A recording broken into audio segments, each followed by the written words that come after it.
Family planning, और ये कब इनिशिएट हुआ था? ईयर 1951 में। वेरी इंपॉर्टेंट पॉइंट, यहाँ से आपका एक कॉम्पिटिटिव एग्जाम का क्वेश्चन बनता है। एमेनोरिया का मतलब होता है टेम्पररी एब्सेंस ऑफ मेंस्ट्रुएशन। उस टाइम पर जो आपका मेंस्ट्रुएशन है वो टेम्पररी बंद हो जाता है, टेम्परेरली बंद हो जाता है कुछ महीनों के लिए, है ना, कुछ महीनों के लिए। तो ये क्या है? आपका नेचुरल मेथड है। यहाँ पर निरोध दिया हुआ है। निरोध एक पॉपुलर ब्रांड है कॉन्डम फॉर द मेल, ठीक है। और ये जो आपको रेड कलर की दिख रही है ना, ये आयरन टेबलेट ईस्ट्रोजन के साथ ही फीमेल्स जो है ले सकती है in the form of injections, है ना, in the form of injections और implants. Implants under the skin होता है, ये देखो यहाँ पर देखोगे, ये है implant. Everyone, I'm Apeksha Singh, your biology educator, and I welcome everyone in this wonderful video जिसमें आज हम डिस्कस करने वाले हैं क्लास 12 का तीसरा chapter. Yes guys, you heard me right, ये आपका तीसरा चैप्टर है। बहुत छोटा सा, बहुत प्यारा सा चैप्टर है जो हम लोग आज कंप्लीट कर लेंगे, बिल्कुल अच्छे से रिवाइज कर लेंगे। सबसे पहले मैं आपको ये बता दूं इस चैप्टर का इंपॉर्टेंस। तो मैं आपको पहले ही बता चुकी हूँ कि जो पहला यूनिट है वो बहुत ज़्यादा इंपॉर्टेंट है, और वहाँ से मतलब इन तीनों चैप्टर से आपके क्वेश्चंस पूछे जाते हैं, चाहे आप कॉम्पिटिटिव एग्जाम की बात कर लो या फिर आप अपने बोर्ड एग्जाम की बात कर लो। बोर्ड एग्जाम में सब्जेक्टिव क्वेश्चंस आते हैं, तो इसी वजह से लास्ट में, बिल्कुल लास्ट में इस सेशन के मैंने आपके लिए कुछ क्वेश्चंस जो हैं लिखे हुए हैं, वो उसको क्या करना है? आपको सॉल्व करना है ना, उसको क्या करना है? आपको सॉल्व करना है। उस क्वेश्चन से आपको क्या फायदा मिलेगा मैम, ये बता दो। उस क्वेश्चन से ये फायदा मिलेगा कि आपको पता चल जाएगा कि इस चैप्टर में इंपॉर्टेंट टॉपिक्स कौन से हैं और कहाँ से क्वेश्चंस बनते हैं, है ना। वैसे तो मैं इंपॉर्टेंट चीजें वहां पर इसी चैप्टर में जब पढ़ाऊंगी तो मार्क करवाती चलूंगी, बट स्टिल जब आप क्वेश्चंस को देखोगे ना तो आपको एक आइडिया लग जाएगा कि कौन सा इंपॉर्टेंट टॉपिक है, किस पे हमें ज्यादा फोकस करना चाहिए। रही बात नोट्स की, है ना, बहुत सारे बच्चों को इस चैप्टर में थोड़ा प्रॉब्लम आ सकता है, क्योंकि देखो मैंने पहले और दूसरे चैप्टर के नोट्स काफी अच्छे से करवाए हैं। अब मैम इस चैप्टर के नोट्स कैसे बनाएं?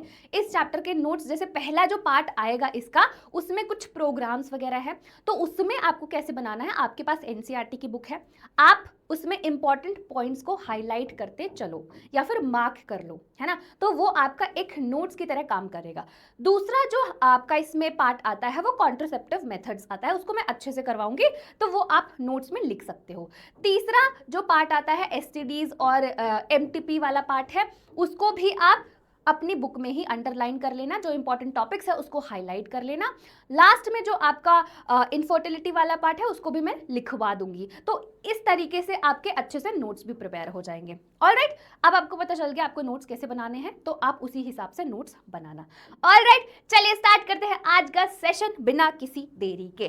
तो यार अगर मैं, देखो चैप्टर का नाम क्या है? Reproductive health. अगर मैं आपसे पूछूं कि बेटा रिप्रोडक्टिव हेल्थ से तुम क्या मतलब समझते हो, है ना, क्या मतलब है रिप्रोडक्टिव हेल्थ का, तो आप मुझे एक सिंपल सा आंसर दोगे कि मैम अगर हमारे रिप्रोडक्टिव ऑर्गन्स नॉर्मल फंक्शन कर रहे हैं तो हम अपने आप को रिप्रोडक्टिवली हेल्दी मानते हैं। ठीक है, जो बिल्कुल सही है, गलत कहीं नहीं है इसमें, है ना, जो बिल्कुल सही पॉइंट है। But according to World Health Organization ये क्या बोलते हैं कि रिप्रोडक्टिव हेल्थ का क्या मतलब होता है?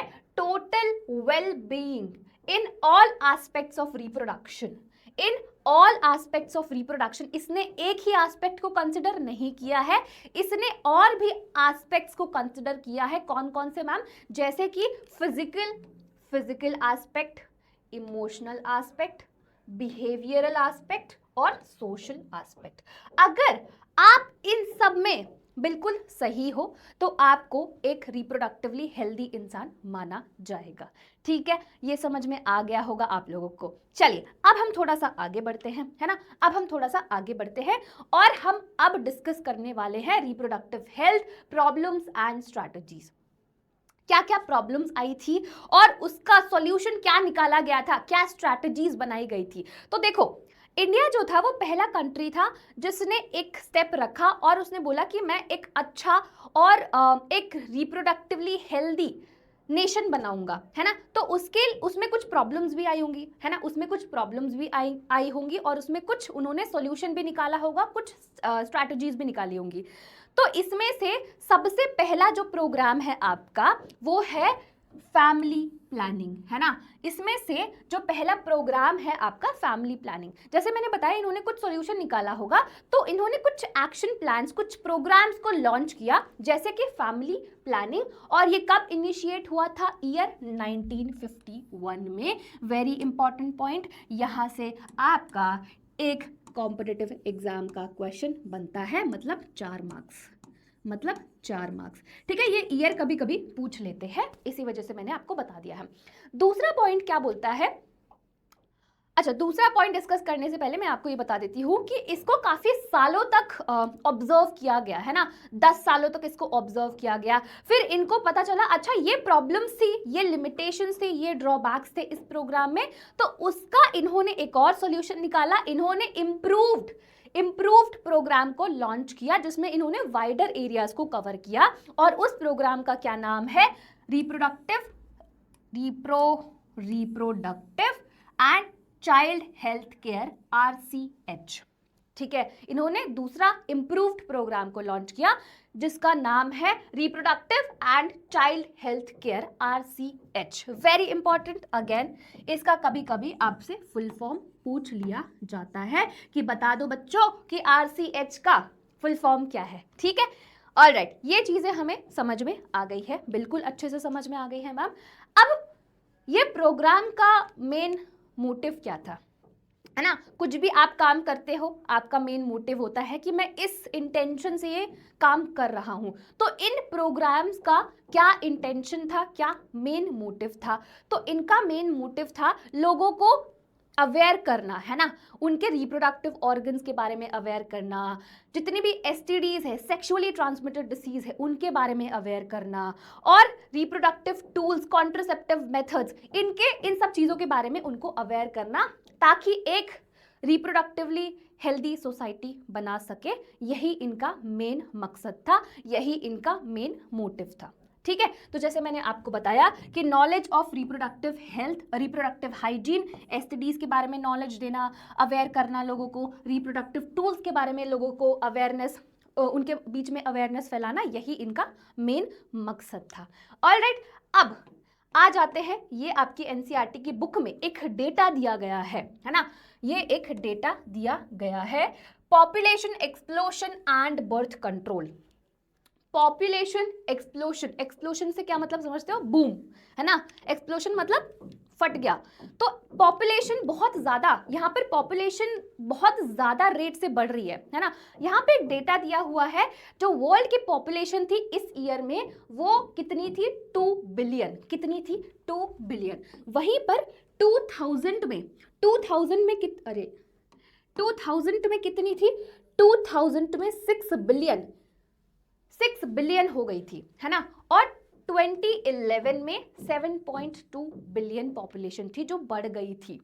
वहीं पे अगर इंडिया की बात करें तो इंडिया का भी डेटा दिया गया है। 1947 में, इस ईयर में इंडिया की पॉपुलेशन कितनी थी? 350 मिलियन थी। कितनी थी?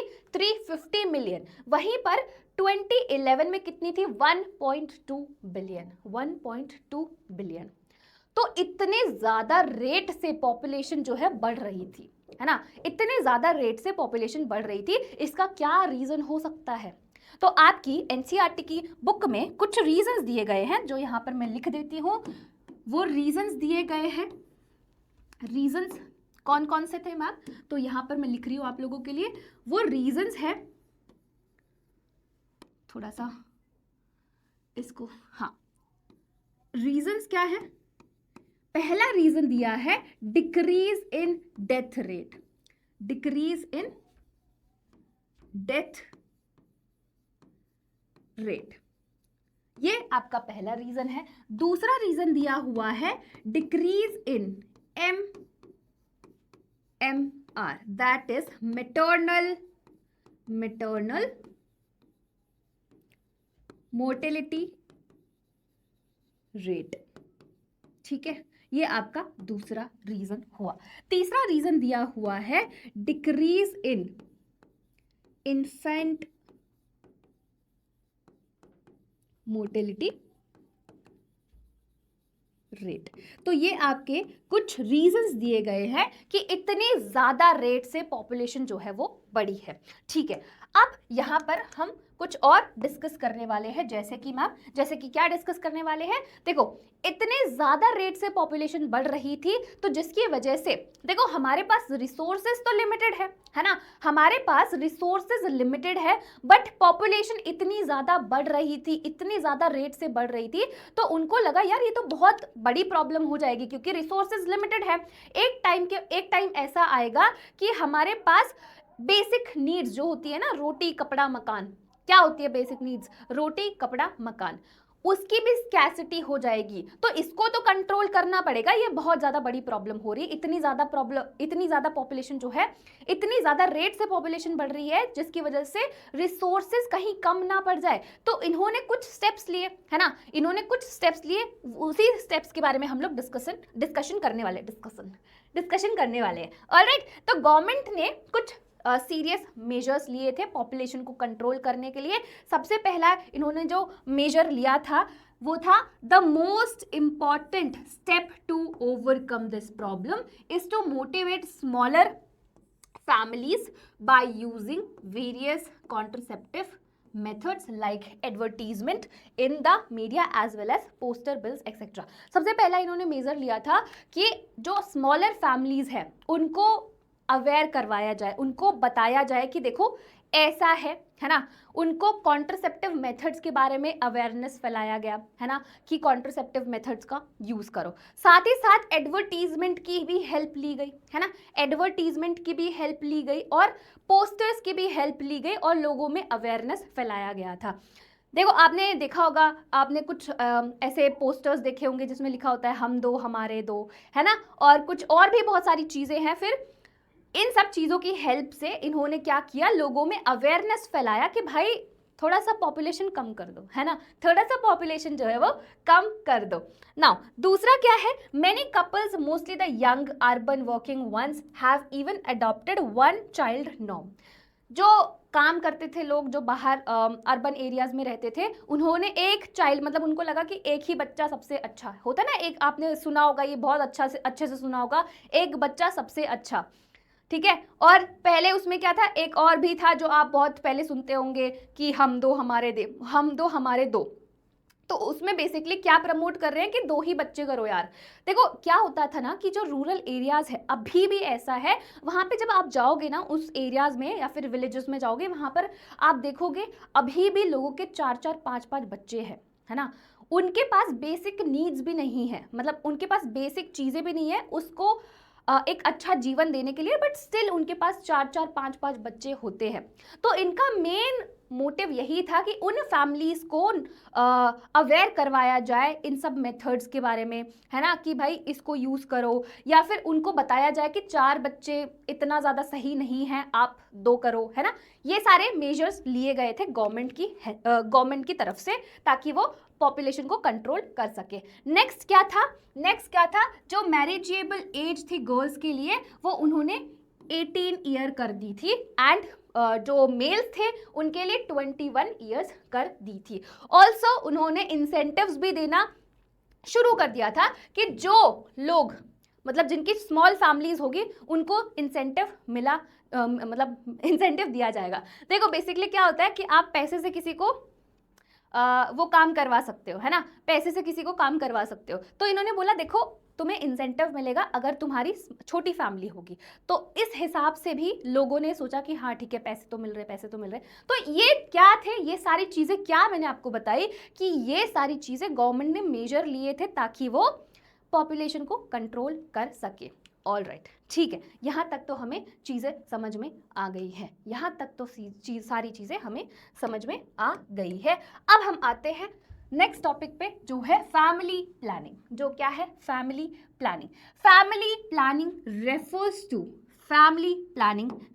To practices that help individual to attain certain objectives। जैसे कि कौन कौन से objectives, पहला है to avoid unwanted births, है ना, पहला क्या है, पहला ऑब्जेक्टिव क्या है, to avoid unwanted births। दूसरा है to bring about wanted births। तीसरा क्या है, to regulate the interval between pregnancies, है ना। फैमिली प्लानिंग से आप 2 प्रेगनेंसी के बीच में गैप मतलब इंटरवल ले सकते हो। बोलते हैं ना कि 2 प्रेगनेंसी के बीच में 3 साल का गैप होना चाहिए, है ना। नेक्स्ट क्या है, नेक्स्ट ऑब्जेक्टिव क्या है, to determine the number of children in family, to determine the number of children in family. ये सारे ऑब्जेक्टिव्स थे किसके, फैमिली प्लानिंग के ऑब्जेक्टिव्स थे। नाउ नेक्स्ट पे हम आते हैं, method which prevent unwanted birth और pregnancies are called contraceptive methods. हमने फैमिली प्लानिंग की तो बात कर दी, है ना। है ना, हमने बोला कि कंट्रोल करना है, मतलब कंट्रोल क्या करना है, मतलब कम रखना है, हम जितना चाहते हैं उतना ही रखना है। बट होगा कैसे, है ना, होगा कैसे, ये होगा कॉन्ट्रासेप्टिव मेथड। यहाँ पर आता है रोल कॉन्ट्रासेप्टिव मेथड का, है ना। यहाँ पर रोल आता है कॉन्ट्रासेप्टिव मेथड का। जो कॉन्ट्रासेप्टिव मेथड्स है यही हेल्प करते हैं फैमिली प्लानिंग में, है ना, यही हेल्प करते हैं फैमिली प्लानिंग में। ठीक है, अभी कैसे करते हैं उसका हम लोग आगे डिस्कशन करने वाले हैं। अगर मैं एक आइडियल कॉन्ट्रासेप्टिव की बात करूं, है ना, अगर मैं एक आइडियल कॉन्ट्रासेप्टिव की बात करती हूं तो उसको यूजर फ्रेंडली होना चाहिए। दूसरा, इजीली अवेलेबल होना चाहिए, है ना, इजीली अवेलेबल होना चाहिए। तीसरा, इफेक्टिव होना चाहिए और रिवर्सिबल होना चाहिए, इरिवर्सिबल नहीं होना चाहिए, रिवर्सिबल होना चाहिए विद नो और लीस्ट साइड इफेक्ट्स, जितना हो सके उसके साइड इफेक्ट्स कम हो, है ना। Now next, it also should be in no way to interfere with the sexual drive, desire and और the sexual act of the user. इसने क्या बोला है कि एक आइडियल कॉन्ट्रासेप्टिव की अगर मैं बात करूं तो उसको यूजर फ्रेंडली होना चाहिए, है ना। दूसरा, इजीली अवेलेबल होना चाहिए। तीसरा क्या है, तीसरा है कि कोई भी साइड इफेक्ट्स, कम से कम साइड इफेक्ट्स, है ना, कम से कम साइड इफेक्ट्स होने चाहिए, रिवर्सिबल होना चाहिए and it should not interfere with the sexual drive और desire act of the user. Now next, और एक और पॉइंट है कि एक और पॉइंट है कि उसको प्राइवेसी, है ना, प्राइवेसी दे यूजर को, वो भी एक पॉइंट है एक आइडियल कॉन्ट्रासेप्टिव का। नाउ नेक्स्ट टॉपिक पे आते हैं जो है आपका कॉन्ट्रासेप्टिव मेथड। जैसे मैंने बताया कॉन्ट्रासेप्टिव मेथड्स आपके फैमिली प्लानिंग में हेल्प करते हैं, कैसे करते हैं वो हम लोग जानेंगे अब। कॉन्ट्रासेप्टिव मेथड्स की अगर मैं बात करूं तो 2 तरीके के कॉन्ट्रासेप्टिव मेथड्स होते हैं। एक होता है टेम्पररी, एक होता है आपका टेम्पररी, और दूसरा क्या होता है, परमानेंट मेथड। ठीक है, 2 मेथड्स मैंने बोला, एक बोला टेम्पररी मेथड और दूसरा क्या बोला, परमानेंट मेथड, है ना। नाम से ही पता चल रहा है टेम्पररी का क्या मतलब है, टेम्पररी मतलब इट इज रिवर्सिबल, है ना। ये क्या है, रिवर्सिबल है, ये क्या है, रिवर्सिबल है। जैसे कि मुझे 2 प्रेगनेंसीज के बीच में गैप चाहिए तो मैं कौन सा कॉन्ट्रासेप्टिव मेथड ऑप्ट करूंगी, टेम्पररी, है ना। अगर अब मुझे पता चल गया मुझे इसके बाद कोई भी बच्चा नहीं चाहिए तो मैं कौन सा मेथड ऑप्ट करूंगी, परमानेंट मेथड, है ना, परमानेंट मेथड। तो ये जो है आपका टेम्पररी मेथड है, इट इज रिवर्सिबल, ये क्या है, रिवर्सिबल है। वहीं पर अगर आप परमानेंट मेथड की बात करोगे तो ये क्या है, इट इज इररिवर्सिबल, है ना, इट इज इररिवर्सिबल। एक बार हो गया तो दोबारा से कुछ और नहीं हो सकता है ना। एक बार आपने ये मेथड ऑप्ट कर लिया उसके बाद आप नहीं सोच सकते हो बच्चा कि मुझे बच्चा चाहिए, है ना। जब आपने बिल्कुल ही माइंड बना लिया कि इसके बाद मुझे कुछ नहीं चाहिए तो आप परमानेंट मेथड की तरफ जाते हो। सबसे पहले हम लोग डिस्कस करेंगे टेम्पररी मेथड्स। ठीक है, क्या डिस्कस करने वाले हैं, टेम्पररी मेथड। इसमें हम लोग क्या डिस्कस करने वाले हैं, सबसे पहले डिस्कस करेंगे नेचुरल और ट्रेडिशनल मेथड, है ना। ये सारे टेम्पररी मेथड के ही अंदर आते हैं। नेचुरल और ट्रेडिशनल मेथड के बारे में हम लोग डिस्कस करने वाले हैं। फिर हम लोग पढ़ेंगे बैरियर मेथड के बारे में, बैरियर में हम लोग कॉन्डम्स के बारे में पढ़ेंगे, और फिर उसके बाद सर्विकल कैनाल्स, आपके सर्विकल कैनाल्स नहीं, सर्विकल कैप्स, ओके, डायाफ्राम, इन सब चीज़ों के बारे में हम लोग पढ़ने वाले हैं।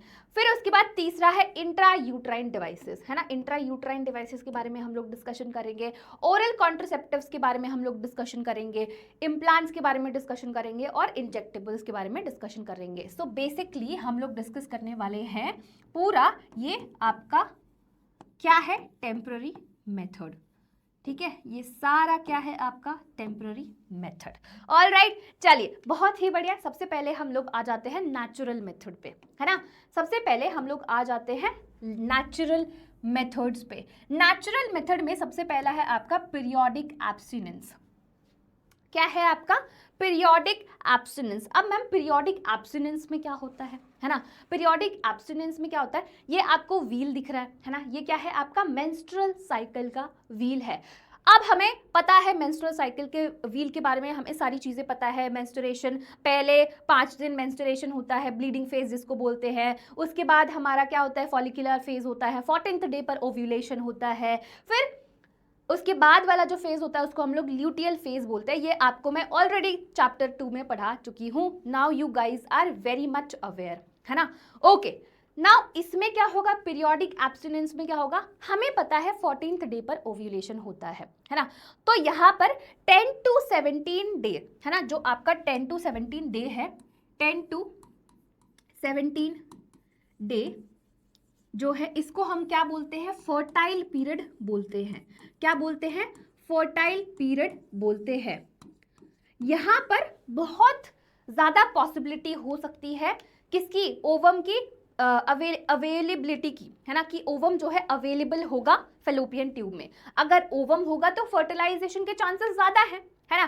तो जो कपल्स हैं वो अवॉइड करते हैं किसी भी तरह का कोइटस और सेक्सुअल इंटरकोर्स इन टाइम पे, 10 to 17 डेज पे, है ना, क्योंकि इसको क्या माना जाता है, फर्टाइल पीरियड माना जाता है। तो अगर वो किसी भी तरह के सेक्सुअल इंटरकोर्स या फिर कोइटस में इन्वॉल्व नहीं होंगे तो प्रेगनेंसी से बच जाएंगे, है ना, प्रेगनेंसी से बच जाएंगे, क्योंकि इस टाइम पर बहुत ज़्यादा हाई पॉसिबिलिटी होती है कि ओवम जो है अवेलेबल होगा फेलोपियन ट्यूब में, है ना, और बहुत ज़्यादा पॉसिबिलिटी होती है कि फर्टिलाइजेशन हो जाएगा। तो क्यों ना हम उन डेज में 10 to 17 डेज में नहीं इन्वॉल्व हो इन सारी एक्टिविटीज में। ऑलराइट, ये आपका हो गया पीरियोडिक एब्स्टिनेंस। आई होप अभी आपको ये बहुत अच्छे से समझ में आ गया होगा, पीरियोडिक एब्स्टिनेंस। नेक्स्ट पे आते हैं, और नेक्स्ट क्या है आपका, कोइटस इंटरप्टस मेथड, विड्रॉल और कोइटस इंटरप्टस मेथड। ठीक है, क्या है, विड्रॉल और कोइटस इंटरप्टस मेथड है। ठीक है मैम, इसमें क्या होता है, इसमें क्या होता है, देखो नाम से ही पता चल रहा है, विड्रॉल और कोइटस इंटरप्टस।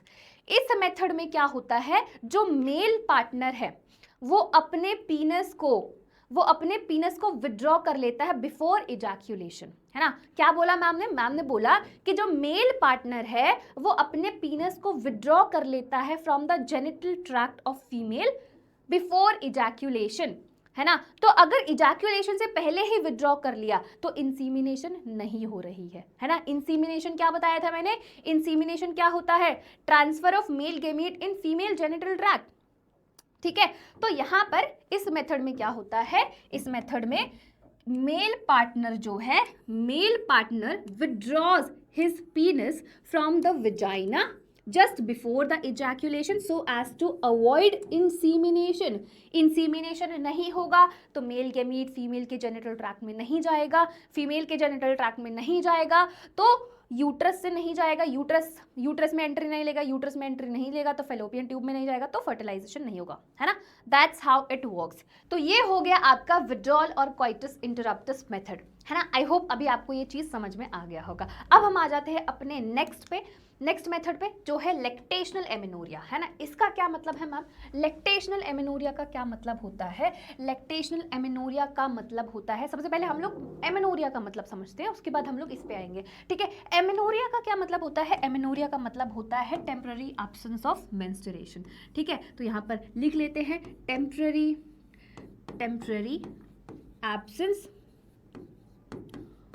Of menstruation. ठीक है मैम, ये तो हमें समझ में आ गया है। लैक्टेशनल मतलब मैम, लैक्टेशनल का क्या मतलब है, लैक्टेशनल का मतलब है, जैसे मैंने आपको बताया है ना, जब डिलीवरी हो जाती है बेबी की, उस टाइम पर जो मदर है वो मिल्क प्रोड्यूस करती है ना, मिल्क सिंथेसिस होता है, उनको हम बोलते हैं लैक्टेटिंग मदर्स। उनको क्या बोला जाता है, लैक्टेटिंग मदर्स। उस टाइम पर जो आपका मेंस्ट्रुएशन है वो टेम्पररी बंद हो जाता है, टेम्परेरली बंद हो जाता है कुछ महीनों के लिए, है ना, कुछ महीनों के लिए। तो ये क्या है, आपका नेचुरल मेथड है ना, नेचुरल मेथड है। कुछ महीने मतलब कितना कितना मैम, 6 मंथ्स तक, है ना। ये टेम्पररी है, अगेन मैंने आपको बताया ये टेम्पररी मेथड है। तो अगेन नेचुरल मेथड में लैक्टेशनल एमेनोरिया में कुछ टाइम तक जो मेंस्ट्रुएशन है वो बंद हो जाता है। किस पीरियड में, जब मदर लैक्टेटिंग होती है, जब मदर मिल्क प्रोड्यूस कर रही होती है। अब इसका जो पूरा मैकेनिज्म है मैं आपको ऑलरेडी चैप्टर 2 में बता चुकी हूँ, है ना, वहाँ पर आप जाकर एक बार रिवाइज कर लेना। ऑलराइट, तो कुछ टाइम के लिए मेंस्ट्रुएशन जो है वो एब्सेंट होता है, और ये कितने टाइम तक होता है मैम, ये 6 मंथ्स तक होता है, और इसको हम क्या बोलते हैं, लैक्टेशनल एमेनोरिया बोलते हैं। सो आई होप अभी आपको ये बहुत अच्छे से समझ में आ गया होगा। अब हम थोड़ा सा आगे बढ़ते हैं, कुछ क्वेश्चंस कर लेते हैं, है ना, कुछ क्वेश्चंस कर लेते हैं, क्योंकि अपेक्षा मैम है और क्वेश्चंस नहीं कराए, ऐसा कैसे हो सकता है। ऑलराइट, तो पहला क्वेश्चन है, first country of the world which adopted family planning programme, and you have 4 options again, Japan, India, USA, Bangladesh. और इसका करेक्ट आंसर है ऑब्वियसली बी, है ना, इंडिया, भारत। भारत हमको जान से प्यारा है ना। तब आपका करेक्ट आंसर आ जाएगा बी। बहुत ही बढ़िया, बहुत ही बढ़िया। सब लोग अपना आंसर कमेंट सेक्शन में जरूर डालना, ठीक है, सब लोग अपना आंसर कमेंट सेक्शन में जरूर डालना। ऑलराइट, नेक्स्ट क्वेश्चन पे आते हैं। नेक्स्ट क्वेश्चन क्या बोलता है, नेक्स्ट क्वेश्चन बोलता है, government sponsored family planning programme started in, government sponsored family planning programme started in, कौन से ईयर में स्टार्ट हुआ था, वो आंसर देना। मैंने आपको बताया था, जब मैंने ये चीज़ वहाँ पर स्टार मार्क किया था उसी टाइम बता दिया था कि ये इंपॉर्टेंट क्वेश्चन है और यहाँ से क्वेश्चन बनता है ना, ईयर से क्वेश्चन बनता है। तो लो भाई, आ गया क्वेश्चन आ गया। तो इसका आंसर आप लोग मुझे कमेंट सेक्शन में दोगे, and the correct answer is obviously 1951, सी हमारा करेक्ट आंसर आ जाएगा।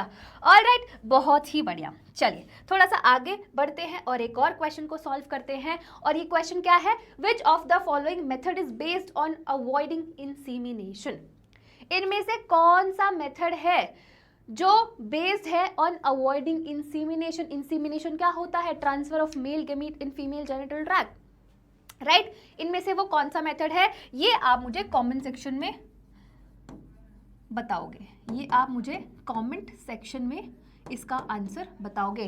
सब लोग अपना आंसर कमेंट सेक्शन में जरूर डालना। ऑलराइट, ठीक है, चलो अब हम आते हैं नेक्स्ट टॉपिक पे, जो है बैरियर मेथड। तो यहाँ तक हम लोगों ने पूरा नेचुरल मेथड जो है वो कंप्लीट कर लिया है। बैरियर मेथड में क्या है, देखो बैरियर में आप क्या कर रहे हो, एक बैरियर लगा रहे हो, है ना, आप क्या लगा रहे हो, एक बैरियर लगा रहे हो। तो आप दोनों मेल और फीमेल गैमीट्स को मिलने से बेसिकली रोक रहे हो, है ना। यस, तो यही है आपका barrier method. In this method ovum या फिर एग, जिनको हम लोग एग भी बोलते हैं, ओवम और egg and sperms are prevented from physically meeting with the help of barrier. So वही चीज हम लोगों ने एक बैरियर लगा दिया है और मेल और फीमेल गैमीट को मिलने से रोक रहे हैं, ठीक है। इसमें हम लोग क्या पढ़ने वाले हैं, सबसे पहले इसमें हम लोग पढ़ने वाले हैं कॉन्डम्स के बारे में। सबसे पहले हम लोग पढ़ने वाले हैं कॉन्डम्स के बारे में। तो सबसे पहली बात, जो कॉन्डम्स है they are made up of thin rubber latex sheet that are used to cover penis in the male. देखो अब यहाँ पर हम कॉन्डम्स की बात कर रहे हैं, तो यार कॉन्डम्स भी ना 2 तरीके के होते हैं, एक मेल कॉन्डम्स होते हैं और दूसरा होता है फीमेल कॉन्डम। जो मेल कॉन्डम है वो मेल के पीनस को कवर करने के लिए होता है ना। क्या बोला मैम ने बोला जो मेल कॉन्डम है वो मेल के पीनस को कवर करने के लिए होता है, वहीं पर जो फीमेल कॉन्डम है वो वेजाइना और सर्विक्स को कवर करने के लिए होता है, ठीक है। तो मैंने अभी तक क्या बताया, जो बैरियर मेथड है बेसिकली वो एक बैरियर की तरह एक्ट कर रहा है, मेल और फीमेल गैमीट को उनको मीट मतलब मिलने से बचा रहा है। सबसे पहले इसमें हम लोग डिस्कस कर रहे हैं कॉन्डम्स के बारे में। तो condoms again it is made up of thin rubber latex sheet and males में ये उनके पीनस को कवर करने के लिए होता है और फीमेल्स में वेजाइना एंड सर्विक्स को कवर करने के लिए होता है। अगर आपको मेल और फीमेल कॉन्डम्स देखने हैं तो यहाँ पर है, ये देखो, ये वाला है ना, जो ये वाला है ये मेल कॉन्डम है और ये वाला जो है ये वाला फीमेल कॉन्डम है। जो फीमेल कॉन्डम होती है, मतलब फीमेल कॉन्डम्स होते हैं, उसमें 2 रिंग्स होती है ना, उसमें 2 रिंग्स होती है। यहाँ पर आप देखोगे यहाँ पर 2 रिंग्स है और इसके 2 एंड्स होते हैं, एक क्लोज्ड एंड होता है, एक क्लोज्ड एंड होता है ना, ये वाला क्लोज्ड एंड है एंड ये वाला ओपन एंड है, ठीक है। 2 एंड्स होते हैं, एक ओपन एंड होता है और एक क्लोज्ड एंड होता है। ऑलराइट, तो ये दोनों आपके क्या हो गए, ये वाला मेल कॉन्डम हो गया और ये वाला फीमेल कॉन्डम हो गया। अब हम थोड़ा सा यहाँ पे आ जाते हैं जहाँ पे हमने छोड़ा था। अगेन और क्या लिखा है, vagina and cervix in the female just before the coitus so that the ejaculated semen would not enter into the female reproductive tract, they prevent insemination। क्या बोला, कॉन्डम जैसे कि मैंने बताया कि बैरियर की तरह काम कर रहे हैं, तो जो सीमेन है, अगर मैं मेल कॉन्डम्स की बात करूं तो उसका क्या फंक्शन है, वो कैसे रोक रहा है ना, वो कैसे कॉन्ट्रासेप्टिव की तरह काम कर रहा है। सो बेसिकली जो भी सीमेन है ना, जो भी सीमेन है वो कहाँ पे कलेक्ट हो जा रहा है, कॉन्डम में कलेक्ट हो जा रहा है, वो फीमेल के जेनिटल ट्रैक्ट में नहीं जा रहा है ना। तो क्या हुआ यहाँ पर, क्या प्रिवेंट किया गया, इंसीमिनेशन प्रिवेंट किया गया है ना। इंसीमिनेशन नहीं होगा तो मेल का जो मेल गैमीट है वो फीमेल के जेनिटल ट्रैक्ट में नहीं जाएगा, फीमेल के जेनिटल ट्रैक्ट में नहीं जाएगा तो फेलोपियन ट्यूब तक नहीं पहुंचेगा, फेलोपियन ट्यूब तक नहीं पहुंचेगा तो ऑब्वियस सी बात है फर्टिलाइजेशन नहीं होगा, प्रेगनेंसी नहीं होगा। So that's how condoms work, that's how condoms work, right. ये समझ में आ गया सबको, यस ऑब्वियसली समझ में आ गया होगा। ओके नेक्स्ट, अब हम आते हैं थोड़ा सा आगे।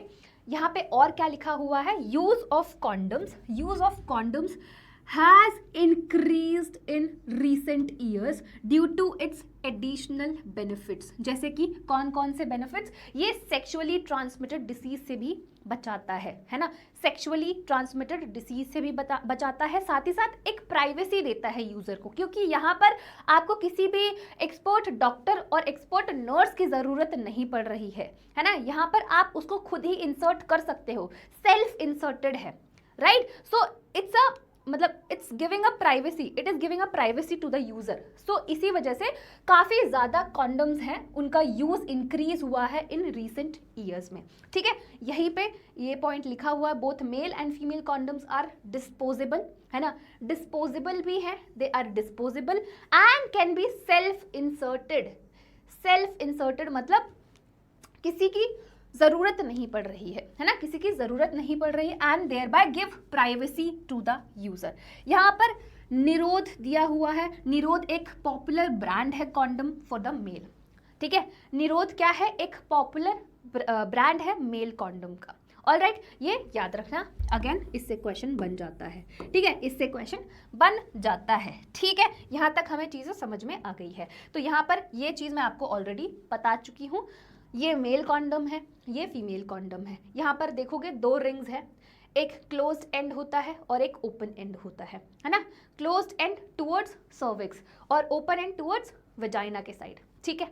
ऑलराइट, समझ में आ गया, हाँ जी, ऑलराइट, समझ में आ गया होगा। तो you guys know the drill, है ना, you guys know the drill.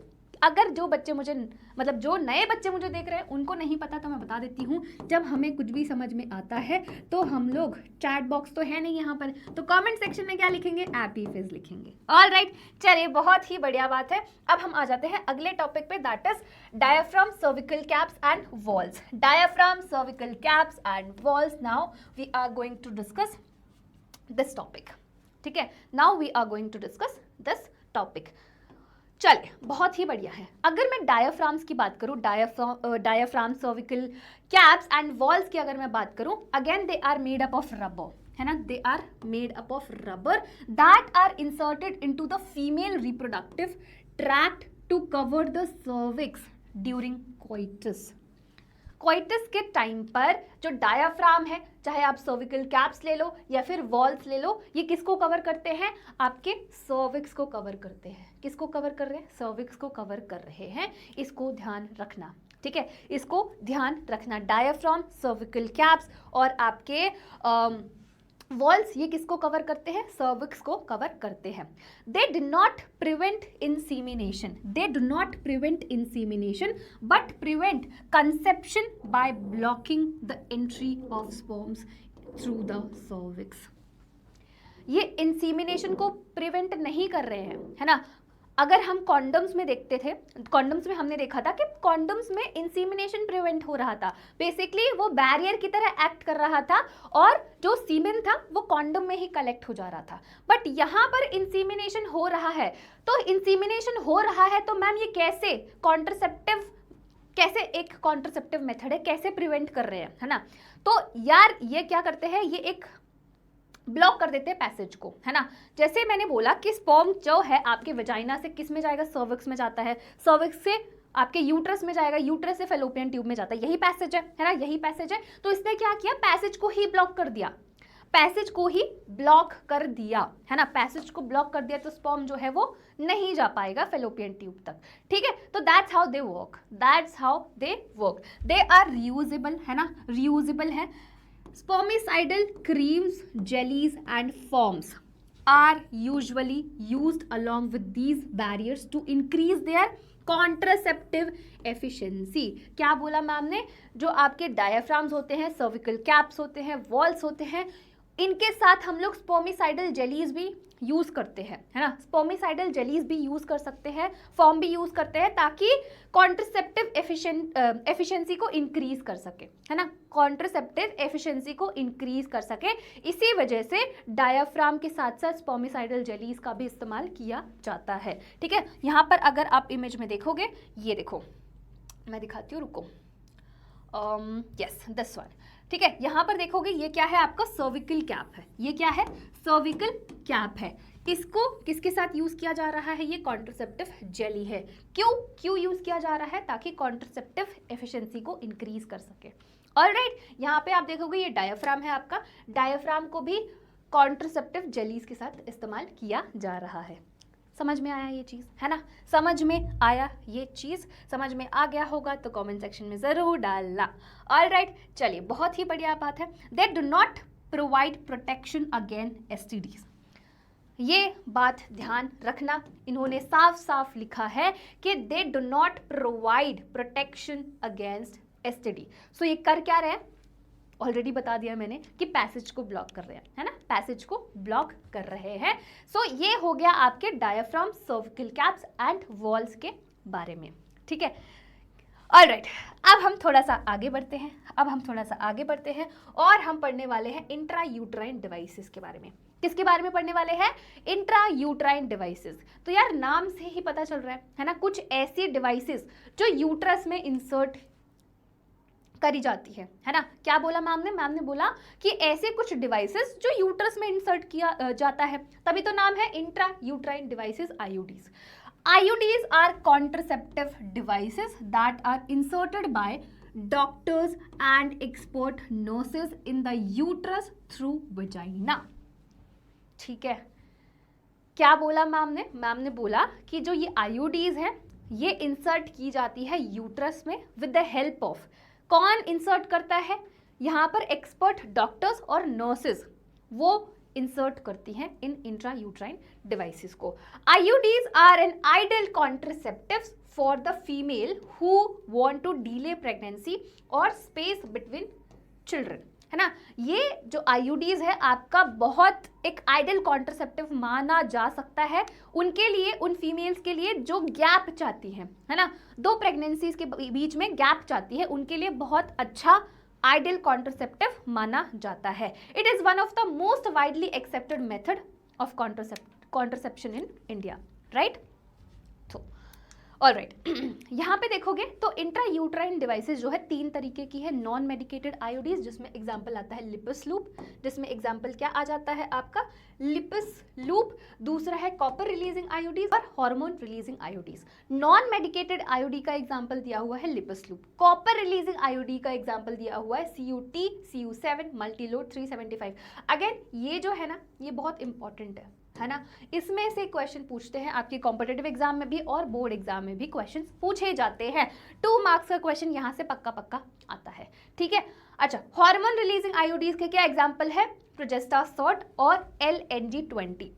अब मैम ये कैसे काम करते हैं, है ना, ये कैसे काम करते हैं, तो कॉपर रिलीजिंग आईयूडीज जो है वो स्पर्म की मोटिलिटी को सप्रेस कर देते हैं। क्या करते हैं ये, स्पर्म की मोटिलिटी को सप्रेस कर देते हैं, साथ ही साथ फर्टिलाइजिंग कैपेसिटी ऑफ स्पर्म को भी कम कर देते हैं। क्या बोला मैंने बोला कि जो आपके कॉपर रिलीजिंग आयोडीज हैं, जैसे कि एग्जांपल में दिया हुआ है CuT, Cu7, मल्टीलोड 375, ये क्या करते हैं, ये स्पर्म की मोटिलिटी को सप्रेस कर देते हैं, है ना।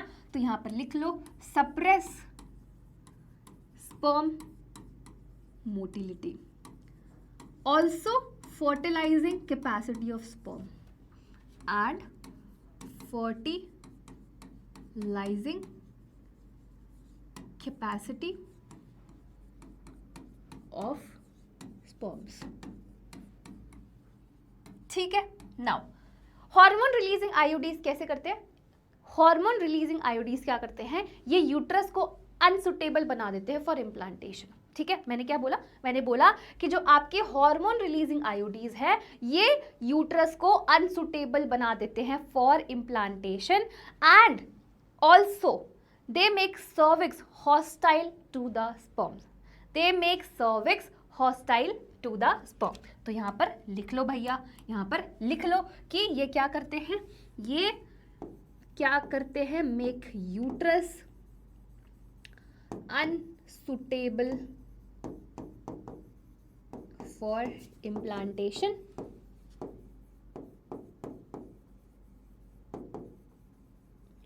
and cervix hostile to the sperms। ठीक है मैम, ये तो हमें समझ में आ गया है। ठीक है, तो जैसे मैंने बताया 3 तरीके से है नॉन मेडिकेटेड आयोडीज। एग्जांपल हो गया Lippes loop, copper releasing IUDs CuT, Cu7, multiload 375, hormone releasing IUDs progestasert, LNG20। जो आपकी कॉपर रिलीजिंग आयोडीज होती है वो क्या करती है, स्पर्म की मोटिलिटी को सप्रेस कर देती है, साथ ही साथ फर्टिलाइजिंग कैपेसिटी ऑफ स्पर्म को भी कम कर देती है, राइट। वहीं पे अगर आप हार्मोन रिलीजिंग आयोडी की बात करोगे तो ये यूट्रस को अनसुटेबल बना देती हैं for implantation and cervix hostile to the sperm. ठीक है, इस तरीके से ये काम करती है। Again examples are very very very important, है ना, बहुत ही ज़्यादा इंपॉर्टेंट है इसके एग्जाम्पल्स, और यहाँ से क्वेश्चन पूछा जाता है। देखो क्वेश्चन कैसे बन के आएगा, क्वेश्चन कुछ इस तरीके से पूछा जाएगा कि कॉपर रिलीजिंग आयोडीज कैसे काम करती हैं और कुछ एग्जाम्पल्स दे दो। तो आप आंसर में क्या लिखोगे, कॉपर रिलीजिंग आयोडीज जो है वो स्पर्म की मोटिलिटी को सप्रेस कर देती है and also the fertilizing capacity of sperm and examples दे दोगे। या फिर आपसे पूछ लिया जाएगा कि हार्मोन रिलीजिंग आयोडीज के एग्जाम्पल्स दे दो और वो कैसे काम करती हैं, तो आप क्या लिखोगे कि ये यूट्रस को अनसुटेबल बना देते हैं for implantation and also cervix hostile to the sperm, और एग्जाम्पल्स दे दोगे। ठीक है, आ गई बात समझ में? चलिए, बहुत ही बढ़िया है, बहुत ही बढ़िया बात है। अब हम थोड़ा सा एक क्वेश्चन कर लेते हैं, है ना। क्या क्वेश्चन है, CuT, Cu7, multi-load 375 are examples of hormone releasing IOD, non-medicated IOD, copper releasing IODs and barrier method। And the correct answer is अभी जस्ट पढ़ा है, करेक्ट आंसर क्या आ जाएगा, C, कॉपर रिलीजिंग आयोडीज। ऑलराइट, चलिए, बहुत ही बढ़िया। अब हम आ जाते हैं हार्मोनल मेथड पे। नेक्स्ट मेथड क्या है हमारा, हार्मोनल मेथड। अगर मैं हार्मोनल मेथड की बात करूं तो हार्मोनल मेथड जो है it is the widely used and most effective method, almost 100%। ठीक है, क्या बोला, it is the most widely used and most effective method, almost 100% effective. ठीक है, इसमें हम लोग क्या क्या पढ़ने वाले हैं, इस मेथड में हम लोग पढ़ने वाले हैं ओरल पिल्स के बारे में, फिर इंजेक्शंस के बारे में पढ़ेंगे और इम्प्लांट्स के बारे में पढ़ेंगे। ठीक है, सबसे पहले हम बात करते हैं ओरल पिल्स की, है ना। सबसे पहले हम लोग बात करेंगे किसकी, ओरल पिल्स की बात करेंगे। तो जो ओरल पिल्स है ये 2 तरीके से होती है ना। ओरल पिल्स जो होती है ये आपकी 2 तरीके की होती है। कैसे कैसे मैम, एक तो होती है आपकी मंथली ओरल पिल और दूसरी होती है वीकली ओरल पिल। ठीक है, जैसे कि यहाँ पे क्या लिखा मैम ने लिखा मंथली ओरल पिल, और दूसरी क्या होती है, दूसरी आपकी होती है वीकली ओरल पिल।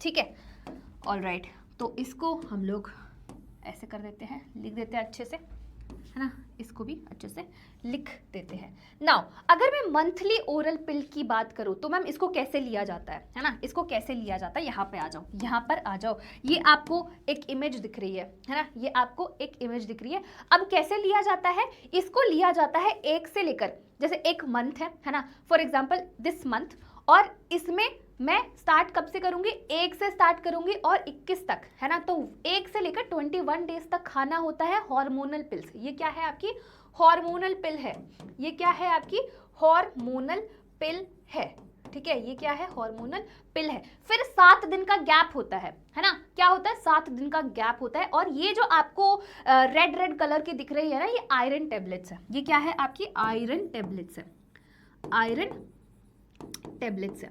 अगेन फिर से रिपीट करती हूँ, मैंने बोला कि 1 से लेकर 21 दिन तक खाना होता है, फिर 7 दिन का गैप होता है। 7 दिन के गैप में यहाँ पर आयरन की टेबलेट्स दी जाती है। क्या दी जाती है, आयरन की टेबलेट्स दी जाती है।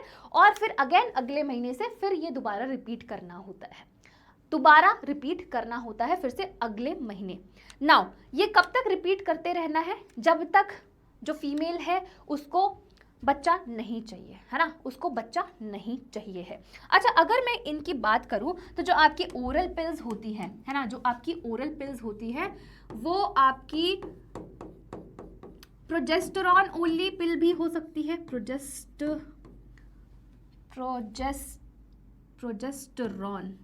यही होता है ना, प्रोजेस्टेरॉन स्पेलिंग, प्रोजेस्टेरॉन ओनली पिल भी हो सकती है, ओनली पिल भी हो सकती है। एंड ये कॉम्बिनेशन में भी हो सकती है, कॉम्बिनेशन किसके साथ, प्रोजेस्टेरॉन प्लस ईस्ट्रोजन पिल, है ना, कॉम्बिनेशन पिल भी हो सकती है। तो यहाँ पे लिख दो कॉम्बिनेशन पिल भी हो सकती है, ठीक है। कैसे combination pill, progesterone and oestrogen,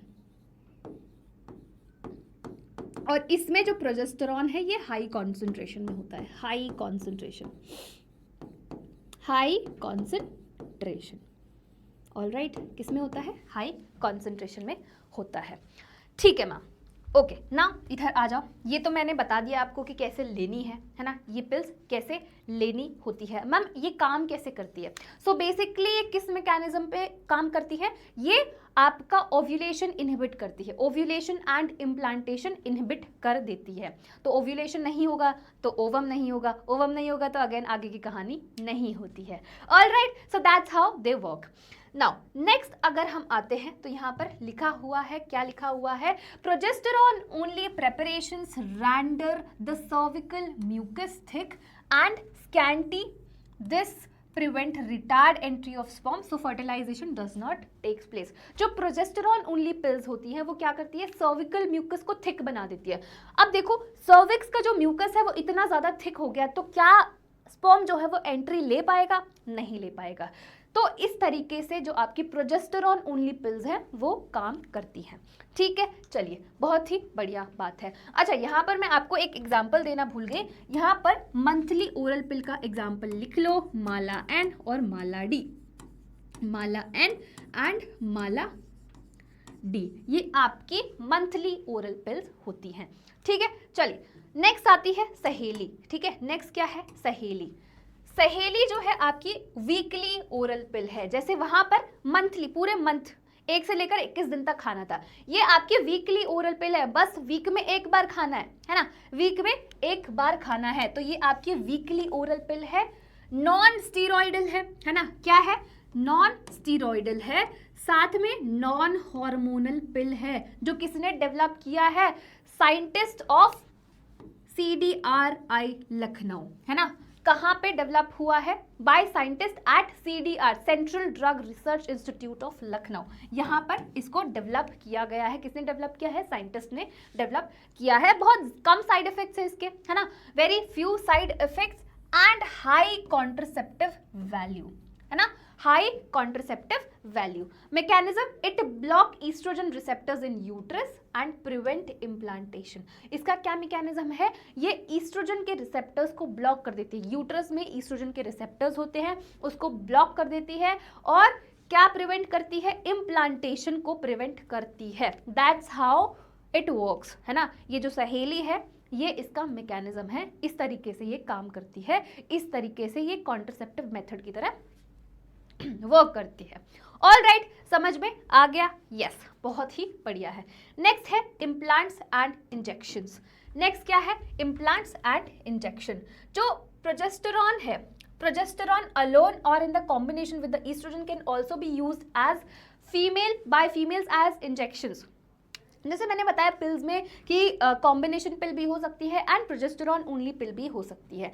ऐसे ही यहाँ पर प्रोजेस्टेरॉन अकेला और कॉम्बिनेशन में प्रोजेस्टेरॉन ईस्ट्रोजन के साथ भी फीमेल्स जो है ले सकती है in the form of injections, है ना, in the form of injections और implants. Implants under the skin होता है, ये देखो यहाँ पर देखोगे, ये है इम्प्लांट, ये है इम्प्लांट, ये आपके स्किन के नीचे होते हैं। मैकेनिज्म इनका ऑलमोस्ट सिमिलर होता है जो ओरल पिल्स का था, है ना। जो ओरल पिल्स का मैकेनिज्म होता है वही मैकेनिज्म इनका होता है, वही मैकेनिज्म ये भी फॉलो करते हैं। In this implants injections high level of progesterone hormone is present which inhibit secretion of gonadotropin, so ovulation is absent. So ovulation is absent, same mechanism oral pills का, ठीक है। एग्जाम्पल यहाँ पर दिया हुआ है, एग्जाम्पल आपका यहाँ पर दिया हुआ है नॉर प्लांट। नॉर प्लांट ये किसका एग्जाम्पल है? इम्प्लांट का, है ना। नॉर प्लांट ये किसका एग्जाम्पल है? इम्प्लांट का एग्जाम्पल है। ऑलराइट, नेक्स्ट आते हैं। अब यहाँ पर बात की गई है इमरजेंसी कॉन्ट्रसेप्टिव और पोस्ट कोइटल कॉन्ट्रसेप्टिव्स की, है ना। किसकी बात की गई है? इमरजेंसी कॉन्ट्रसेप्टिव और पोस्ट कोइटल कॉन्ट्रसेप्टिव्स की।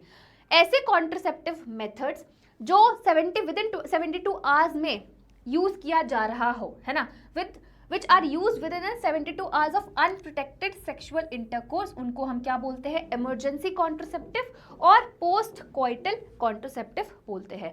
अब इसमें जो इमरजेंसी कॉन्ट्रसेप्टिव पिल्स होती है उसमें सिर्फ प्रोजेस्टेरॉन ओनली पिल्स ही होती हैं, है ना। और एग्जाम्पल यहाँ पर दिया हुआ है आपका आई पिल हो गया और अनवांटेड 72 हो गया। ये क्या है? आपके इमरजेंसी कॉन्ट्रसेप्टिव पिल्स है।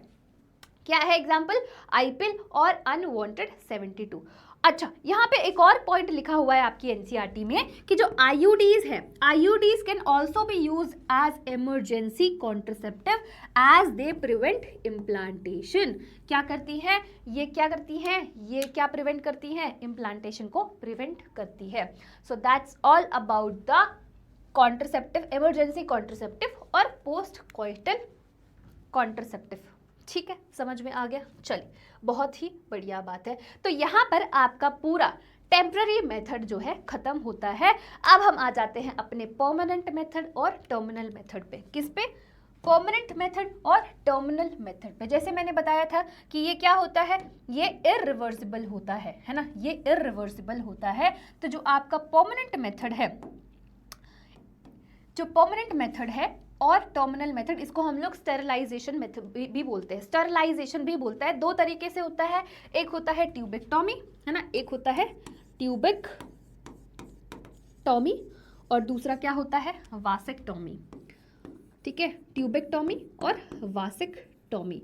जो ट्यूबेक्टॉमी है वो फीमेल्स में होता है ना, फीमेल्स में, एंड जो वासेक्टॉमी है वो मेल्स में,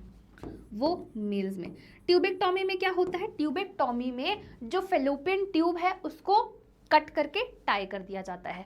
और वहीं पे अगर वासेक्टॉमी की बात करो तो यहाँ पर जो वास डिफरेंस है ना, जो वास डिफरेंस है उसको कट करके टाई कर दिया जाता है। कुछ इस तरीके से दिखता है ना। ये क्या है आपका? वासेक्टॉमी। ये क्या है आपका? वासेक्टॉमी है। और ये है ट्यूबेक्टॉमी। वासेक्टॉमी में वास डिफरेंस को टाई किया, सॉरी कट किया और टाई कर दिया। एंड यहाँ पर ट्यूबेक्टॉमी में देखोगे फेलोपियन ट्यूब को टाई किया, सॉरी कट किया और टाई कर दिया। सो बेसिकली इससे हो क्या रहा है ना, आप पैसेज को रोक रहे हो, आप पैसेज को रोक रहे हो, है ना। यहाँ पे स्पर्म बनता है, ये क्या है? पैसेज है। ये क्या है? पैसेज है। अब आपने उसी को ब्लॉक कर दिया, है ना। तो यहाँ पर ब्लॉक कर दिया, ये इस तरीके से काम करता है। आप जो आपके मेल गेमीट है वहां तक पहुंच ही नहीं पा रहे, है ना। इसका मतलब ये नहीं है कि यहाँ पर स्पर्मेटोजेनेसिस की प्रोसेस नहीं हो रही, यहाँ पर स्पर्मेटोजेनेसिस की प्रोसेस हो रही है, बट बस वो वहां तक पहुंच नहीं पाएगा क्योंकि हमने रास्ता ही रोक दिया है उसका। ठीक है, तो ये आपके दो मेथड्स हो गए, किसमें, आपके परमानेंट मेथड में, जिसको हम लोग स्टेरिलाइजेशन मेथड भी बोलते हैं, टर्मिनल मेथड भी बोलते हैं, ट्यूबेक्टोमी और वासेक्टोमी। ट्यूबेक्टोमी जो आपके फीमेल्स में होता है और वासेक्टोमी आपके मेल्स में होता है। ऑल राइट, चलिए बहुत ही बढ़िया बात है। अब थोड़े से क्वेश्चंस को सॉल्व कर लेते हैं। तो क्वेश्चन क्या बोलता है, क्वेश्चन क्या बोलता है, which of the following is non steroidal pill. ठीक है, नॉन स्टीरॉयडल पिल की बात की गई है, क्या क्या है, माला डी, सहेली, माला एन और आई पिल। और करेक्ट आंसर क्या है आपका, सहेली। ठीक है, ये क्या है आपका नॉन स्टीरॉयडल पिल है। नेक्स्ट पे आते हैं, नेक्स्ट क्या बोलता है, which of the following is an example of implant, Saheli, unwanted 72, Norplant और Mala D. And again correct answer is C, Norplant. ये जस्ट अभी मैंने आपको करवाया था, जस्ट मैंने अभी करवाया था। नेक्स्ट क्वेश्चन पे आते हैं। नेक्स्ट क्वेश्चन क्या बोलता है, hormonal methods work mainly by preventing. Hormonal method हैं वो किस मैकेनिज्म पे काम करते हैं, ओव्यूलेशन, इम्प्लांटेशन, इंसीमिनेशन और पार्चुरेशन। और ये आप मुझे कमेंट सेक्शन में आंसर दोगे, इसका आंसर आप मुझे कमेंट सेक्शन में दोगे। देखो यार, बात कर मतलब ठीक है रिकॉर्डेड वीडियो है, बट आंसर तो दोगे ना आप, है ना। तो इसी वजह से कुछ क्वेश्चंस मैं करवाऊंगी और कुछ क्वेश्चंस आपको आंसर करने होंगे कमेंट सेक्शन में। सब लोग अपना आंसर कमेंट सेक्शन में डालेंगे, मैं बिल्कुल आपके आंसर्स को चेक करूंगी। ठीक है, चलिए नेक्स्ट टॉपिक क्या है हमारा, नेक्स्ट टॉपिक है मेडिकल टर्मिनेशन ऑफ प्रेगनेंसी। क्या है ये, मेडिकल टर्मिनेशन ऑफ प्रेगनेंसी। अब मैम इसका क्या मतलब है, इसका मतलब है इंटेंशनली, मेरी मर्जी से, है ना, मेरी मर्जी से, voluntary termination of pregnancy before full term is called medical termination of pregnancy, और उसको हम इंड्यूस्ड एबॉर्शन भी बोलते हैं। ठीक है, एमटीपी क्या है, इंटेंशनली और वॉलंटरी, मतलब मेरी मर्जी से मैंने जो प्रेगनेंसी है उसको टर्मिनेट किया है। अब ये इसके कुछ बहुत सारे रीजंस हो सकते हैं, हो सकता है ये कि गलती से हो गई प्रेगनेंसी, है ना, मतलब गलती से प्रेग्नेंट हो गई, या फिर किसी और रीज़न की, मतलब वो रेडी नहीं है अभी, फाइनेंशियली रेडी नहीं है वो कि एक बच्चे की रिस्पॉन्सिबिलिटी ले सके, है ना। तो कुछ भी रीजंस हो सकते हैं। वॉलंटरी, अपनी इच्छा से, है ना, अपनी इच्छा से जो आपका प्रेगनेंसी है उसको टर्मिनेट करना, उसको हम क्या बोलते हैं, एमटीपी बोलते हैं, या फिर इंड्यूस्ड एबॉर्शन भी बोला जाता है। ठीक है, अगर मैं वर्ल्ड की बात करूं, है ना, अगर मैं वर्ल्ड की बात करूं तो एनसीईआरटी में एक डेटा दिया गया है, 45 to 50 million MTPs are performed all over the world, which accounts to 1/5 of total number 1/5 of the total number of conceived pregnancies in a year. Obviously, MTP has a significant role in decreasing the population, though it is not meant for that purpose. 45 to 50 million MTPs perform होती है एक साल में, world की बात की जा रही है ना, वर्ल्ड की बात की जा रही है। एंड बोला गया है it accounts for 1/5 of total number of conceive pregnancy. तो ऑब्वियसली जो एमटीपी है वो बहुत ज़्यादा इंपॉर्टेंट और सिग्निफिकेंट रोल प्ले कर रही है इन डिक्रीजिंग द पॉपुलेशन, है ना, in decreasing the population. Government of India ने इसको लीगलाइज किया था 1971 में विद स्ट्रिक्ट कंडीशंस, है ना, with strict conditions. Such restrictions are all the more important to check indiscriminate and illegal female feticide which are reported to be high in India। ठीक है, अभी इसके बारे में हम लोग आते हैं, अभी हम इसके बाद आते हैं। अगर medical termination pregnancy amendment act 2017 के बारे में बात करें, was enacted by the government of India with the intention of reducing the incidence of illegal abortions। अब illegal abortions क्या है, जैसे कि अभी आप एमनियोसेंटेसिस पढ़ोगे, वहाँ पे क्या होता था, एमनियोसेंटेसिस एक प्रीनैटल आप बोल सकते हो टेस्ट होता है ना, और ये टेस्ट सेक्स डिटर्मिनेशन के लिए भी किया जाता है। अगर पेरेंट्स को पता चल गया कि अच्छा फीमेल है ना, फीमेल जो बेबी है वो फीमेल है, तो वो क्या करते थे, वो एमटीपी करवा लेते थे, है ना, एबॉर्शन करवा लेते थे। तो इसकी वजह से वो बहुत ज़्यादा इंक्रीज हो रहा था, है ना, बहुत ही ज़्यादा फीमेल फीटिसाइड इंक्रीज हो रहा था, राइट। तो यहाँ पर यही बोला गया है, enacted by the government of India with the intention of reducing the incidence of illegal abortion and consequent maternal motility and mobility. यहाँ पे अब इसके अकॉर्डिंग, इस एक्ट के अकॉर्डिंग, अगर प्रेगनेंसी जो है may be terminated on certain considered ground, जो प्रेगनेंसी है वो कुछ ही सर्टेन ग्राउंड्स पे टर्मिनेट किया जा सकता है। पहला क्या है, within the first week 12 week, within the first 12 week of pregnancy on the opinion of one registered medical practitioner. अगर कोई फीमेल 12 वीक या फिर उससे कम प्रेग्नेंट है तो उसको टर्मिनेट करने के लिए इनको एक मेडिकल प्रैक्टिशनर से, मतलब एक मेडिकल प्रैक्टिशनर जो है वो बोलेगा ठीक है ना, बोलेगा ठीक है, उसका ओपिनियन लिया जाएगा। अगर वो बोलेगा ठीक है तो ही ये आगे परफॉर्म किया जाएगा। दूसरा पॉइंट है कि अगर जो प्रेगनेंसी है वो लास्ट कर जाती है 12 वीक से ज़्यादा, है ना, 12 वीक से ज़्यादा बट 24 वीक से कम, उसमें 2 मेडिकल प्रैक्टिशनर का ओपिनियन लिया जाएगा और उनको जस्टिफाई भी करना पड़ेगा कि हाँ ये करना ज़रूरी है।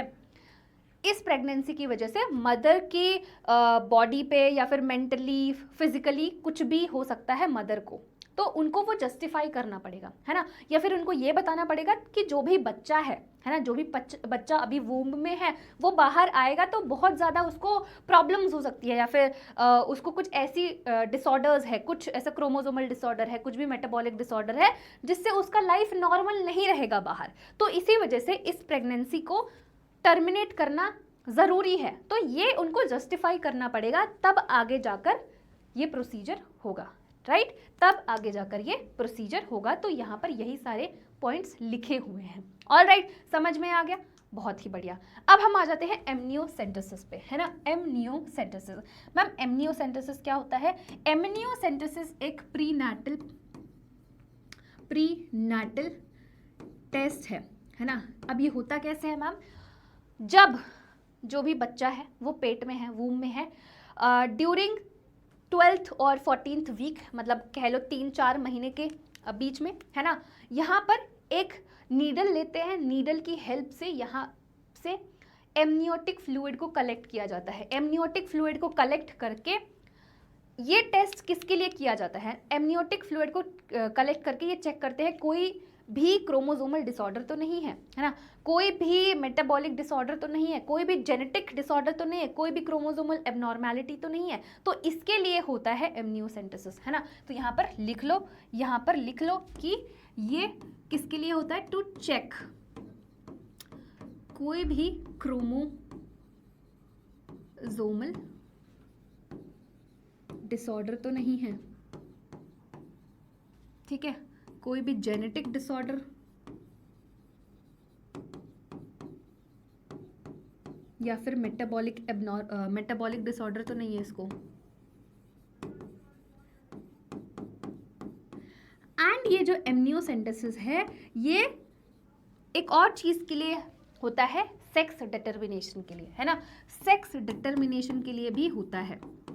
बट जो एमनियोसेंटेसिस है वो सेक्स डिटर्मिनेशन के लिए बैन कर दिया गया है, ठीक है, वो बैन कर दिया गया है क्योंकि क्या होता था, जैसे ही उनको बच्चे का सेक्स पता चला, उनको पता कि फीमेल है ना, गर्ल चाइल्ड है, तो उसको मार दिया जाता था, है ना। तो जिसकी वजह से बहुत ज़्यादा फीमेल फीटिसाइड इंक्रीज हो रहा था। इसी वजह से एमनियोसेंटेसिस जो है वो सेक्स डिटर्मिनेशन के लिए बैन कर दिया गया है। बाकी सब चीज़ों के लिए है ना, बाकी सब चीज़ों के लिए, क्रोमोसोमल डिसऑर्डर, जेनेटिक डिसऑर्डर और मेटाबॉलिक डिसऑर्डर के लिए अभी भी है, बट सेक्स डिटर्मिनेशन के लिए एमनियोसेंटेसिस को बैन कर दिया गया था, है ना, क्योंकि बहुत ज़्यादा फीमेल फीटिसाइड हो रहा था।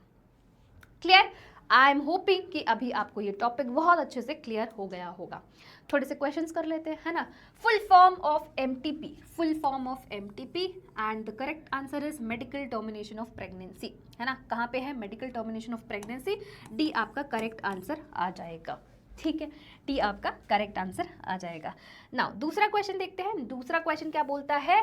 Tubectomy, a method of population control is performed on tubectomy. तो ऑब्वियसली ट्यूबेक्टोमी कहाँ पे, किस पे परफॉर्म होता है? मेल्स में परफॉर्म होता है ना, ट्यूबेक्टोमी, सॉरी फीमेल्स में ट्यूबेक्टोमी, माय बैड, है ना, फीमेल्स में, है ना ट्यूबेक्टोमी। वासेक्टोमी जो है आपके मेल्स में होता है। चलिए बहुत ही बढ़िया। नेक्स्ट टॉपिक पे आ जाते हैं और नेक्स्ट टॉपिक क्या बोलता है? नेक्स्ट टॉपिक है आपका सेक्सुअली ट्रांसमिटेड डिसीजेस। क्या है ये? Sexually transmitted diseases. कुछ ऐसे डिजीजेस और ऐसे इन्फेक्शंस जो कैसे ट्रांसमिट होते हैं? Through sexual intercourse. उनको हम क्या बोलते हैं? सेक्सुअली ट्रांसमिटेड डिसीजेस या फिर वेनरल डिसीज, वेनरल डिसीज भी बोलते हैं, ठीक है। और या फिर इनको रिप्रोडक्टिव ट्रैक्ट इन्फेक्शन, RTI भी बोला जाता है। क्या बोला मैम ने? मैम ने बोला कुछ ऐसे डिसीजेस और इन्फेक्शन जो कैसे ट्रांसमिट होते हैं? Through sexual intercourse. उनको हम क्या बोलते हैं? सेक्सुअली ट्रांसमिटेड डिसीज बोलते हैं, या फिर उनको वेनरल डिसीज बोला जाता है, या फिर RTI that is reproductive tract infection भी बोला जाता है। Now next point, gonorrhoea, syphilis, genital herpes, chlamydiasis, genital warts, trichomoniasis, hepatitis B, and of course the most discussed infection in the recent year, HIV leading to AIDS, are some of the common STDs. Among these, HIV infection is the most dangerous one. ठीक है, तो ये जितने भी आपको examples दिए हैं, ये क्या है? किसके एग्जाम्पल्स है? आपके सेक्सुअली ट्रांसमिटेड डिसीज के एग्जाम्पल। कौन कौन से? Gonorrhoea, syphilis, genital herpes, chlamydiasis, genital warts, trichomoniasis, hepatitis B and HIV leading to AIDS, जिसमें से जो HIV है वो सबसे ज़्यादा डेंजरस है ना, सबसे ज़्यादा डेंजरस है। Next is some of these infection जैसे कि hepatitis B and HIV can also be transmitted to by sharing injections, surgical instruments with infected person, transfusion of blood or from an infected mother to the fetus too. अब यहाँ पर बताया हुआ कि कैसे ये जो इन्फेक्शंस हैं ये एक से एक इंसान से दूसरे में आते हैं। देखो, पहला रीज़न तो हो सकता है कि कोई भी यूज्ड नीडल, कोई इन्फेक्टेड था, उसका यूज्ड नीडल एक नॉर्मल इंसान को लगा दिया है ना, उस पर यूज़ कर दिया, तो उससे भी ये इन्फेक्शन ट्रांसमिट हो सकता है। दूसरा हो गया ब्लड ट्रांसफ्यूजन से भी होता है। ब्लड ट्रांसफ्यूजन के बाद सर्जिकल इंस्ट्रूमेंट से भी होता है, जो यूज सर्जिकल इंस्ट्रूमेंट है उससे भी होगा, है ना। तो ये सारी चीज़ें हैं कि जिससे ये इन्फेक्शन और ये डिजीज़ फैलता है ना, ये इन्फेक्शन और ये डिजीज़ फैलता है। Except for hepatitis B and genital herpes and HIV infection, इन तीनों को छोड़कर बाकी सारे डिजीज कंप्लीटली क्यूरेबल है ना। क्या बोला मैम ने? मैम ने बोला except hepatitis B, genital herpes और HIV को छोड़कर सारी डिजीज जो है वो क्यूरेबल है, सारी डिजीज जो है वो क्यूरेबल है if detected early and treated properly. If detected early, पहले अगर पता चल गया और उसका अच्छा खासा ट्रीटमेंट हो गया तो जो जितनी डिसीजेज हैं इनके अलावा वो सारी क्यूरेबल है, सारी क्यूरेबल है। अर्ली सिम्टम्स क्या होते हैं? अर्ली सिम्टम्स वैसे बहुत ज़्यादा माइनर होते हैं, पता भी नहीं चलता है ना। तो अर्ली सिम्टम्स में इचिंग होगा, फ्लूइड डिस्चार्ज होगा, है ना, फ्लूइड डिस्चार्ज होगा, स्लाइट पेन होगा और स्वेलिंग्स, है ना, इन द जेनिटल रीजन। कहाँ पर होगा ये? जेनिटल रीजन में। तो क्या क्या बताया? सिम्टम्स जैसे मैंने बताया, early symptoms they are very minor कि आपको पता ही नहीं चलेगा। तो इनमें से इचिंग हो गया, फ्लूइड डिस्चार्ज हो गया, स्लाइट पेन हो गया, स्वेलिंग हो गया इन द जेनिटल रीजन, ये आपके माइनर सिम्टम्स होते हैं, है ना, माइनर सिम्टम्स होते हैं।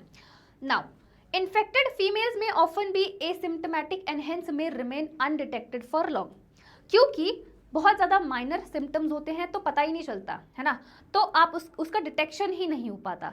बट जब ये चीज़ बढ़ता जाता है, मतलब जब थोड़ा सा और ज़्यादा बढ़ता जाता है तब प्रॉब्लम आती है ना। माइनर सिम्टम्स, अर्लियर सिम्टम्स तो माइनर है बट वो डिजीज़ तो है ना, क्योंकि अब वो अनडिटेक्टेड है, इसका मतलब ये थोड़ी है कि डिजीज़ नहीं है ना, वो है, राइट।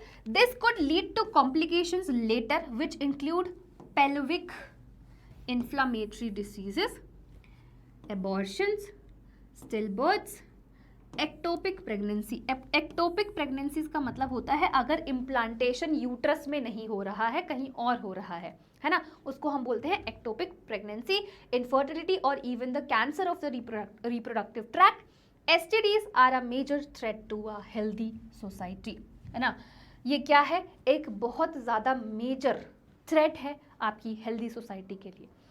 नाउ कैसे बच सकते हैं, है ना, सेक्सुअली ट्रांसमिटेड डिसीज से कैसे अपने आप को बचा सकते हैं, राइट। तो इसके लिए कुछ कुछ पॉइंट्स है, जैसे कि avoid sex with unknown partners, avoid sex with unknown partners या फिर मल्टीपल पार्टनर्स, क्योंकि जो भी आपका पार्टनर है आपको नहीं पता उसके और कितने पार्टनर्स हैं, है ना। तो अनवांटेड, मतलब अनवांटेड कह रही हूँ, मतलब अननोन पार्टनर्स के साथ सेक्स अवॉइड करो, है ना, और मल्टीपल पार्टनर्स के साथ सेक्स अवॉइड करो। दूसरा क्या है, always use condoms during the coitus, always use condoms during coitus, ये दूसरा है। तीसरा है इन केस ऑफ डाउट, अगर आपको डाउट लग रहा है, अगर आपको कुछ भी शंका है तो प्लीज जाकर डॉक्टर की हेल्प लो, है ना, एक वेल क्वालिफाइड डॉक्टर की हेल्प लो, टेस्ट करवाओ, है ना। और अगर आपको पता चल जाएगा अर्ली सिम्टम्स, मतलब अगर आपको पहले ही पता चल गया उस डिजीज के बारे में तो आप ट्रीटमेंट भी ले सकते हो, ठीक है। तो पहला क्या है, पहला है अवॉइड सेक्स विद अननोन और मल्टीपल पार्टनर्स। दूसरा है कि आपको क्या करना है, कॉन्डम्स का इस्तेमाल करना है ड्यूरिंग कोइटस। और तीसरा क्या है, कोई भी डाउट है तो डॉक्टर के पास जाओ, उससे मतलब उससे पूछो कि क्या है क्या नहीं है, अगर कुछ भी प्रॉब्लम होगा ट्रीटमेंट लो उसका, है ना, ट्रीटमेंट लो, सिंपल। ये आपको 3 चीज़ें फॉलो करनी है जिससे आप सेक्सुअली ट्रांसमिटेड डिसीज से बच जाओगे, ठीक है। चलिए नेक्स्ट कुछ क्वेश्चंस कर लेते हैं, है ना, कुछ क्वेश्चंस कर लेते हैं।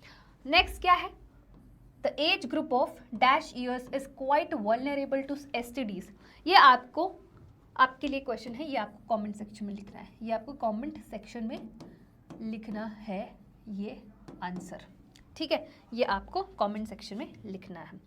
नाउ दूसरा क्वेश्चन क्या है, दूसरा क्वेश्चन है which of the following is not a sexually transmitted disease, इनमें से कौन सा सेक्सुअली ट्रांसमिटेड डिसीज नहीं है, कैंसर, एड्स, जेनिटल वॉर्ड्स और syphilis.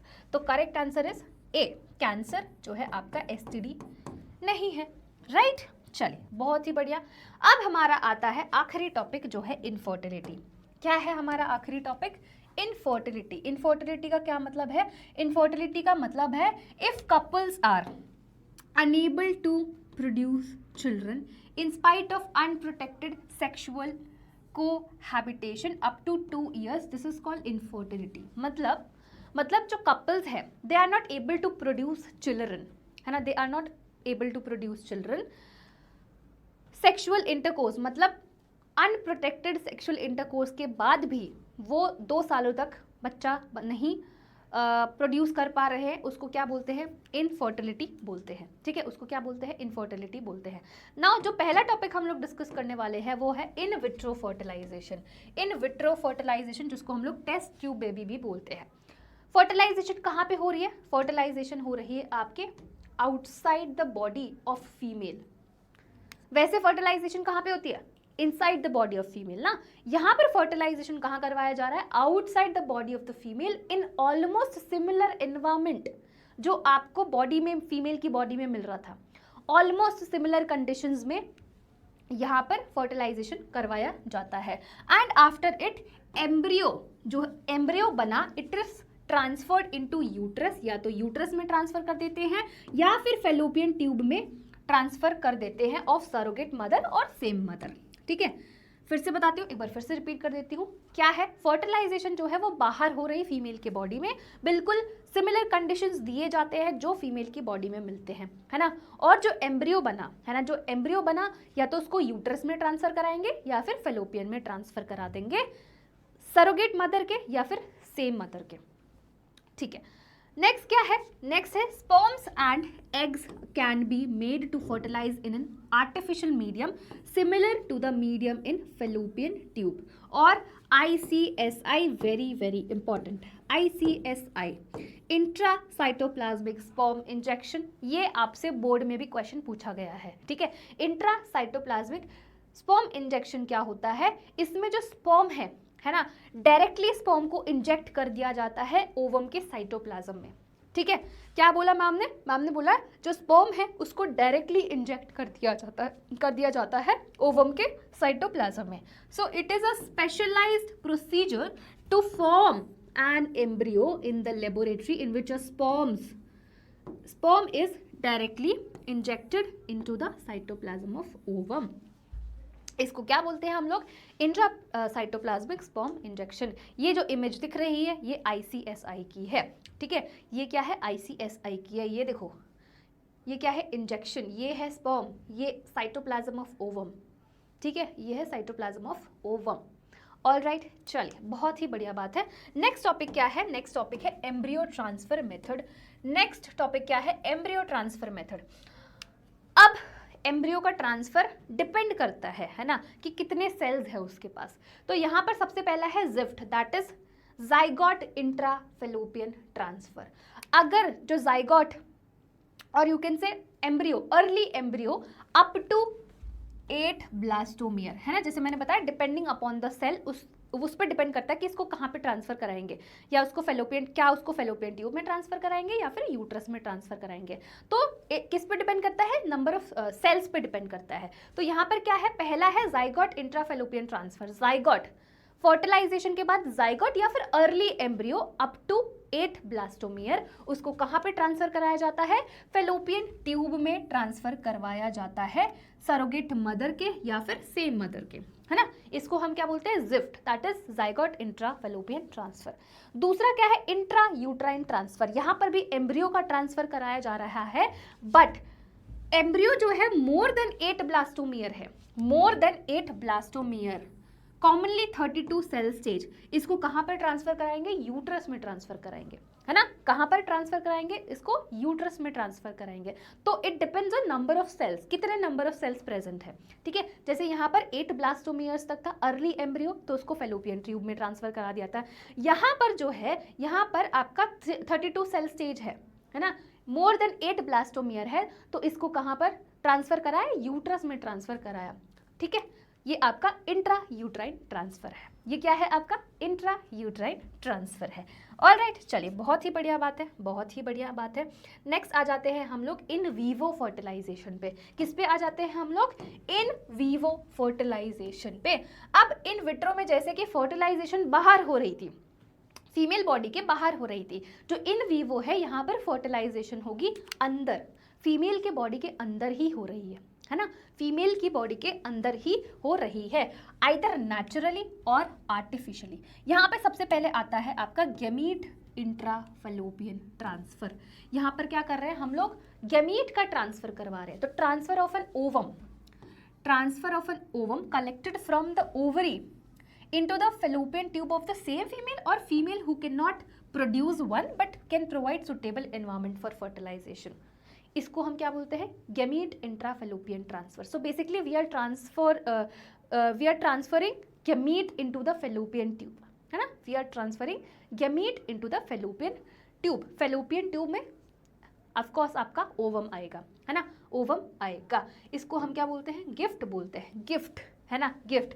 Next is artificial insemination. Artificial insemination का मतलब है कि अगर जो मेल है, male is not able to inseminate, male is not able to inseminate the semen in the female genital tract और vagina, you can say, और या फिर दूसरा रीजन ये हो सकता है कि स्पर्म काउंट बहुत ज्यादा कम है ना, स्पर्म काउंट बहुत ज़्यादा कम है या फिर स्पर्म मोटिलिटी बहुत ज़्यादा कम है, उस टाइम पर आर्टिफिशियली जो सीमेन है वो इंसीमिनेट करवाया जाता है in the female genital tract, उसको हम बोलते हैं आर्टिफिशियल इंसीमिनेशन।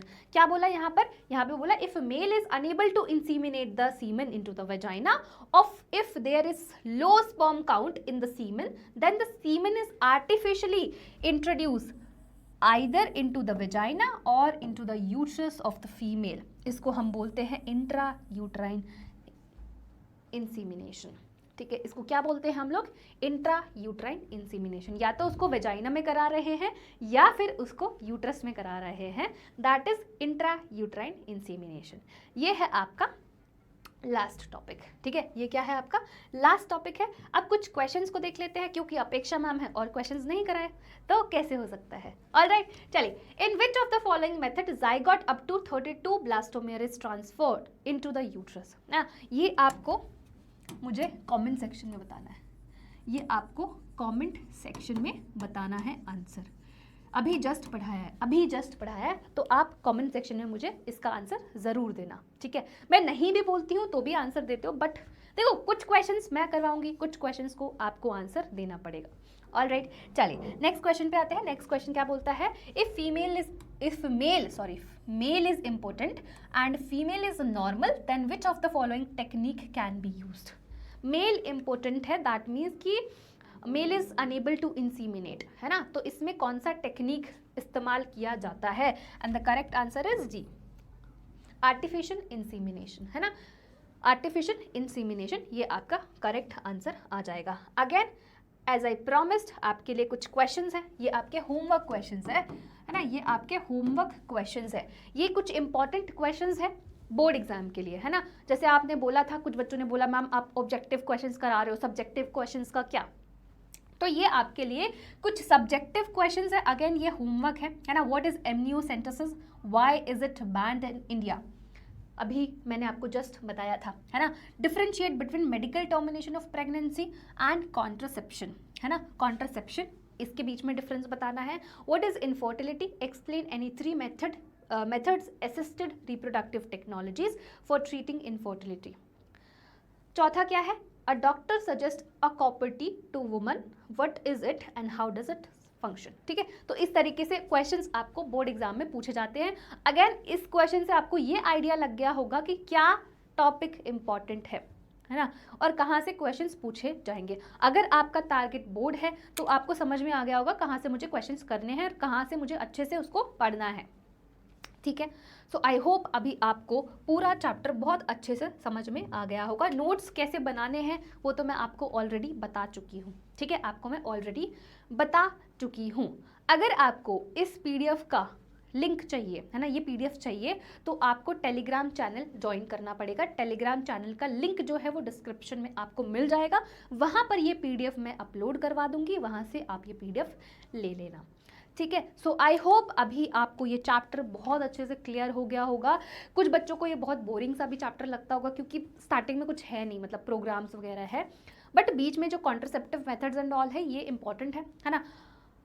उतना ही पढ़ना है जितना आपके बोर्ड के पॉइंट ऑफ व्यू से क्वेश्चंस पूछे जाएंगे। ठीक है, जितना आपके एनसीईआरटी में दिया गया है।